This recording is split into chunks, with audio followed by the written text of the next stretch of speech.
Hello everybody, welcome to our channel law and knowledge.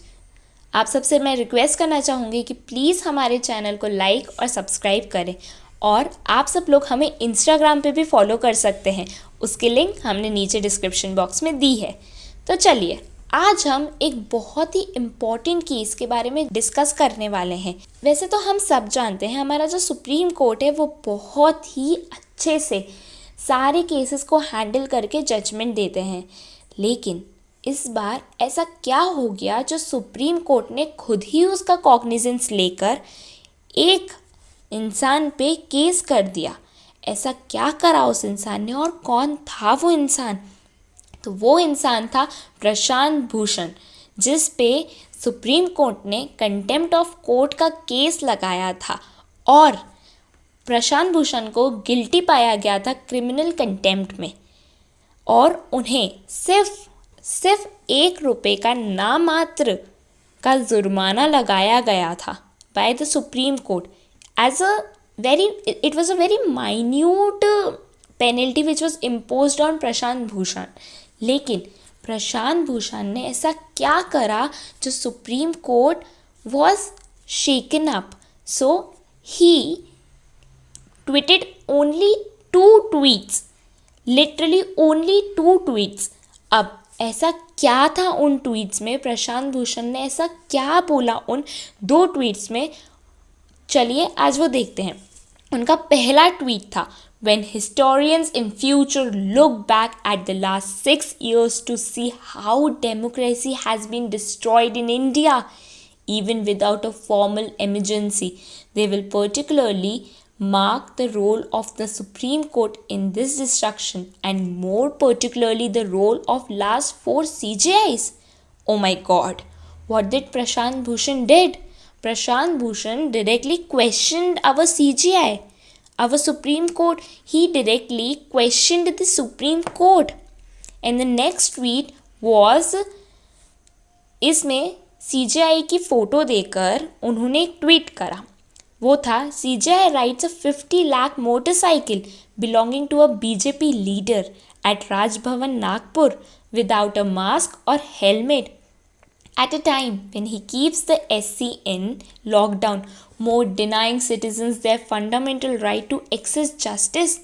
Oh my god. Now he directly imposed the allegations on the Supreme Court. And now this was not acceptable by the Supreme Court at all.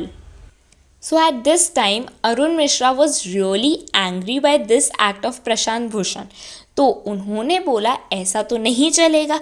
तो उन्होंने supreme court के जजेस ने मिलकर प्रशांत भूषण पे एक complain file कर ली, suo motu से उनके ऊपर केस लगा दिया कंटेम्प्ट ऑफ कोर्ट का। अब ये जो केस था उसको हैंडल करने के लिए 3 bench of judges was prepared, which consist Arun Mishra, B.R. Gawai and Krishna Murari, right?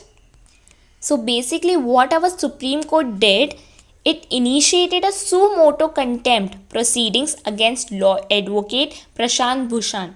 suo motu का मतलब होता है खुद से। तो सुप्रीम कोर्ट ने खुद से उस चीज़ का कॉग्निजेंस लेकर उनके ऊपर केस करा। Right, are we clear about it? अब चलो, सुप्रीम कोर्ट ने केस तो कर दिया, लेकिन अब जब बात आई थी सेंटेंसिंग की तो मिस्टर धवन बीच में आए, जो लॉयर थे प्रशांत भूषण के। उन्होंने बोला हेवेंस वोंट फॉल डाउन। उन्होंने बोला आप हमें 20 दिन का टाइम दीजिए, हम इसकी और देखते हैं और फिर उसके बाद आप जजमेंट दे दीजिएगा। Even with that only many other supporters also said that कि अभी आप मत कीजिए, ये वेब कॉन्फ्रेंसिंग सब खत्म हो जाए, जब हम फेस टू फेस आएंगे तब आप इसका जजमेंट दे दीजिएगा, ये कोविड सिचुएशन भी ख़त्म हो जाए। लेकिन नहीं, supreme court wanted to give the judgment as soon as it was possible. So at that time only चलो ठीक है, सुप्रीम कोर्ट ने ये बोल दिया ओके, पर इसी टाइम पे अब प्रशांत भूषण ने अपना पॉइंट रखा और उन्होंने एक और ट्वीट करा, I am pained at the verdict that the court held me guilty. I am pained that I am grossly misunderstood. I am shocked that the court concluded at the conclusion without proving any evidence about my motives. This was this was the statement of Bhushan. Further, I am pained and shocked that the court did not provide me with the complaint on the basis of which the contempt was taken. I am dismayed that the court did not consider my reply affidavit. अब क्या हुआ था इसी time पे जब भूषण ने बोला कि बताओ किसने मेरे अगेंस्ट कंप्लेन करी, क्या चल रहा है, किस किस ने करी है, क्या मेरे अगेंस्ट फाइल हुआ है, तब उनको ना तो कोई एविडेंस दिखाए जा रहे थे, ना उनके अगेंस्ट की कोई कंप्लेन उनको शो करी जा रही थी. तब उसके बाद उन्होंने वापस ये बोला that I believe that open criticism is necessary in any democracy to safeguard the constitutional order. Saving the constitutional order should come about personal or professional interest. My tweets were a small attempt to discharge what I consider my highest duty. This was the statement.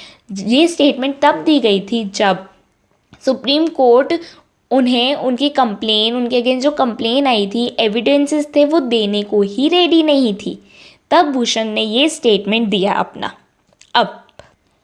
अब ये tweet होने के बाद ये सुनने में भी आया था कि सुप्रीम कोर्ट ने भूषण को थोड़ा टाइम दिया था कि थोड़ा आप सोच लीजिए, आप समझ लीजिए और थोड़ा माफ़ी वाफ़ी मांग लीजिए, थोड़ा अपॉलॉजीज मांग लेंगे तो सारे जो मैटर है वो सॉर्टेड आउट हो जाएगा.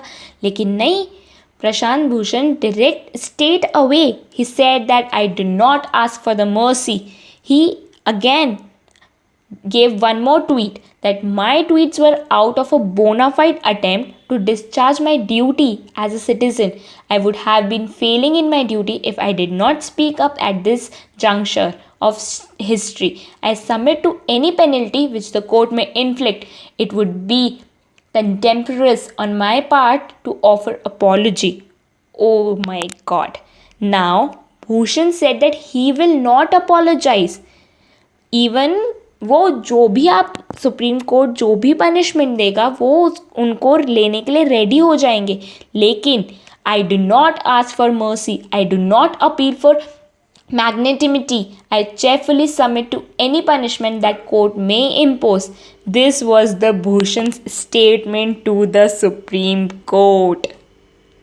Further added to it, like Prashant Bhushan already said it, he won't at all going to apologize from the Supreme Court because he said that वो मेरा fundamental right है, right to speech and expression.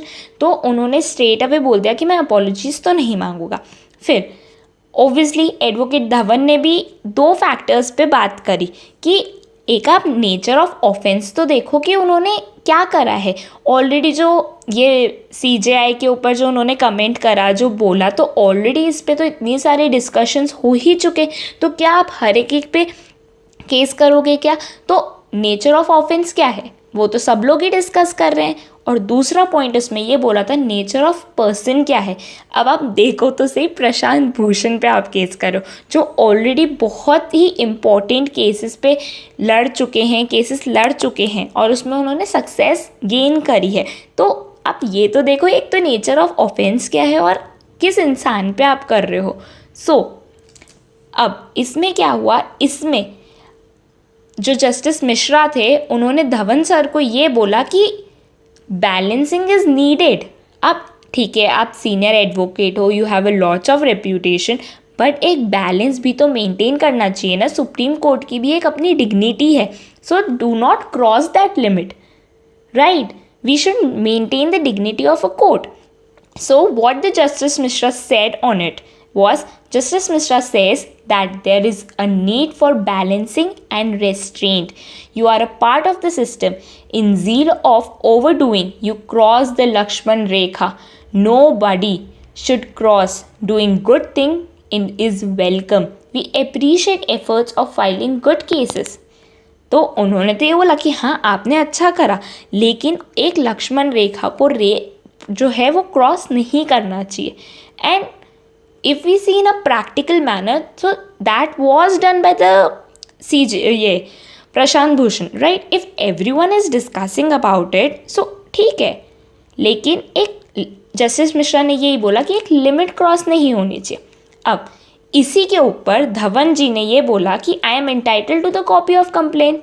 लाइए, मुझे complaint की copy दीजिए. तो अब यहाँ पर जस्टिस मिश्रा ने ये कहा कि ये तो सुमोटो कंप्लेन है, तो इसमें क्या आपको कंप्लेन की कॉपी दें। फिर ठीक है, चलो वो मान गए, ठीक है। अब धवन जी ने वापस से रेफर करा पैराग्राफ 62 ऑफ द एफिडेविट। उन्होंने बोला आप एक बार पढ़ो तो सही कि प्रशांत भूषण ने क्या स्टेटमेंट दिया, क्या एफिडेविट दिया है। तो जस्टिस मिश्रा ने बोला कि please don't take names, it is not good for the system, not necessary. Doctor Dhawan, उन्होंने बोला कि आपको कोई ज़रूरत नहीं है CGI की नेम लेने की, as it will hinder the reputation of Supreme Court, right. So we don't have to take the name of the CGIs, right. So उन्होंने बेसिकली धवन जी ने ये बोला कि CGIs तो ऑलरेडी सुप्रीम कोर्ट पे एलिगेशंस लगा ही चुके हैं, ऑलरेडी उनकी बदनामी करते ही हैं, कुछ ना कुछ पॉइंट उठाते ही हैं। तो आज जब प्रशांत भूषण ने ये कर लिया तो इतना क्यों सीन क्रिएट हो रहा है। So at that moment Justice Mishra said that do not take the names of any of the CGIs, which was not necessary. So, okay, Dhawan got an alternative. Dhawan sir referred to various paragraphs of affidavit without the taking of the name. Right, past chief justice के वो references दे देकर बता रहे थे। चलो ठीक है, उन्होंने नाम नहीं लिया, ठीक है। अब जस्टिस गवाही ने भी भूषण से पूछा would you like to reconsider your statement. अब देखो इसमें क्या हुआ था, जस्टिस सुप्रीम कोर्ट चाहता था कि प्रशांत भूषण एक और बार अपनी जो स्टेटमेंट है उसको रेफर कर ले। चलो एक बार आप माफ़ी मांग तो लीजिए, थोड़ा रफा दफा हो जाएगा केस, लेकिन नहीं, Bhushan against said that I don't want to reconsider this statement as regards giving time, I don't think it will serve any useful purpose. उनका मेन एम ही ये था कि चलो आओ आज आप सब लोग मेरे पे केस करो, मैं आपको उसी के रिप्लाई में चीज़ें दूंगा, लेकिन supreme court wanted to sort out everything. So further justice mishra said but we would like to give you the time, later on there should not be a complaint that time was not given।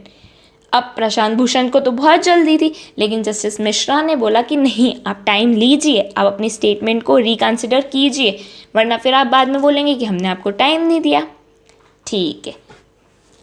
अब इसी के आगे धवन ने वापस से court को बोला कि आप एक बार जो एफिडेविट दिया है उसको कंसिडर तो कीजिए, आप उसको पढ़िए तो सही। तो फिर से धवन ने बोला कि वो मतलब literally this statement was a very controversial statement. Here Dhawan said they did not want to embarrass the court by reading the full affidavit. I do not want to embarrass the court, but the court did not consider the affidavit. यहाँ पे फिर से उन्होंने allegation लगा दिया कि court ने तो एफिडेविट पढ़ा ही नहीं है, और मैं अगर फुल एफिडेविट पढ़ूंगा तो कोर्ट को शर्म आ जाएगी। Oh my God, this was a very deadlock condition बन रही थी, बिकॉज भूषण के जो भी स्टेटमेंट्स थे उनको बहुत सारे जस्टिस ने सपोर्ट करा था, like Justice Lodha, AP Shah, Lokur and Joseph, like they all were supporting, right.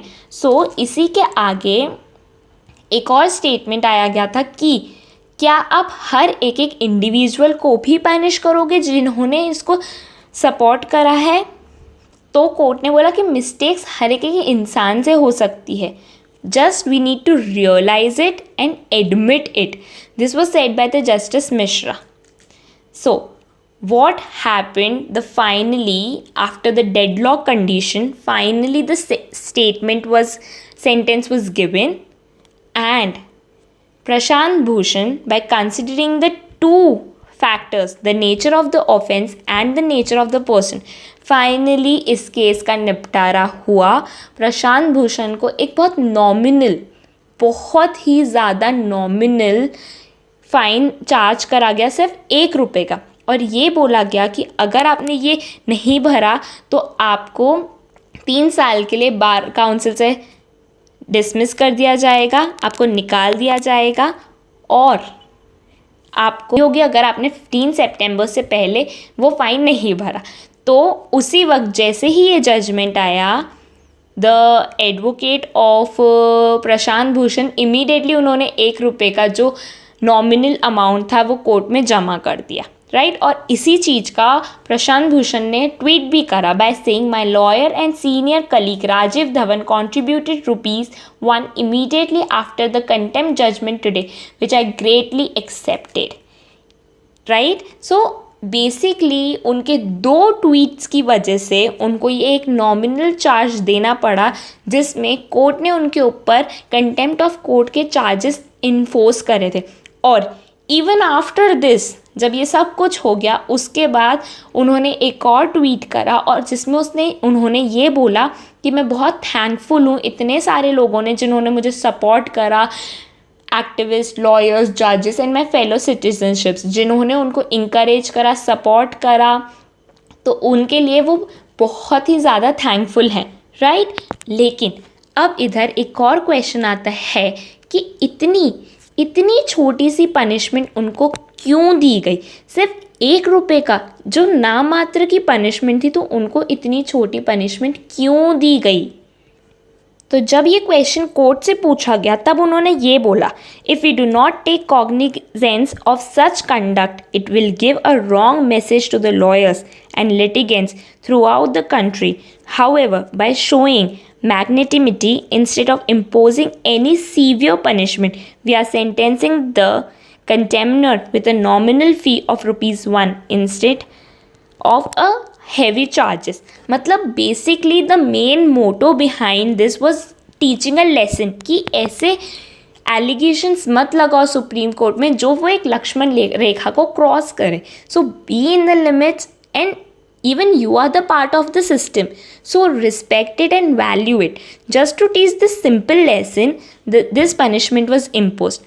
That's all about the today's video. I hope you all got what was the Prashant Bhushan case and what he did and what were the punishment given to him. So thank you so much, and for further updates just stay tuned with the Law and Knowledge. Thank you so much.